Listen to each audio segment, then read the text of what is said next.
सुध समा वारे सूबाई वज़ीर शर्जील मेमण जो चवणु आहे त मनी लॉन्ड्रिंग जो डिक्लेयर्ड शहनशाह इमरान खान आहे। इलेक्शन कमीशन जे फ़ैसिले संदसि चेहरे तां शराफ़त ऐं ईमानदारी जो नक़ाब लाहे छॾियो। पीटीआई जे हुकूमती दौर में पीपी चाकपाड़ हिम्मत सां गिरफ़्तारी ॾींदा हुआ, इन जा भॼी न वेंदा हुआ। पीटीआई चेयरमैन जे बयान ते रद्द अमल में शर्जील मेमण जो चवणु हो त गोगी ऐं बोस्तार ज़रिए अरबें रुपया मनी लॉन्ड्रिंग बनी गाला में जमा कराया पिया। इन तारीख़ी करप्शन जो हिसाब तव्हां जहिड़नि धाड़ेलनि खे ॾियणो ई पवंदो। ख़बर अवां शेयर कई पिया। सुध समा वारे सूबाई वज़ीर शर्जील मेमण जो चवणु आहे त मनी लॉन्ड्रिंग जो डिक्लेयर्ड शहनशाह इमरान खान आहे। इलेक्शन कमीशन जे फ़ैसिले संदसि चेहरे तां शराफ़त ऐं ईमानदारी जो निकाब लाहे छॾियो।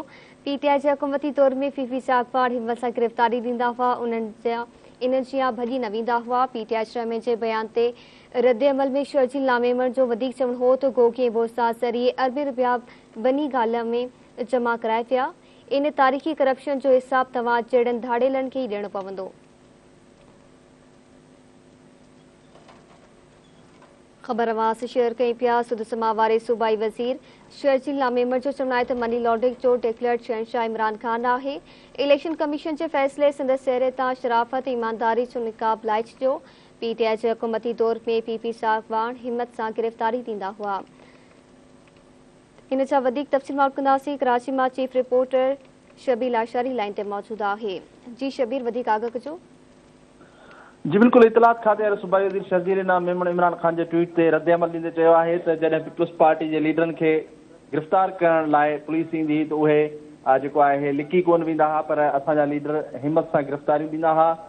शर्जील मेमण वधीक चयो आहे त शर्जील मेमण इमरान खान के मुखातिब थींदे चयो आहे त तव्हांजो जेको परवेज़ इलाही जंहिंखे तव्हां पंजाब जो डाकू नंबर 1 कोठींदा हो, उन वांगुरु डिॼी भॼी कोन वेंदा हुआ।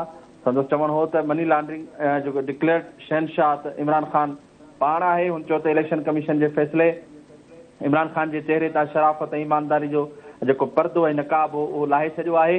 हुन चयो त गोगी ऐं उस्मान बुज़दार जे ज़रिए अरबें रुपया जेके आहिनि बनी गाला में जेके जमा कराया विया।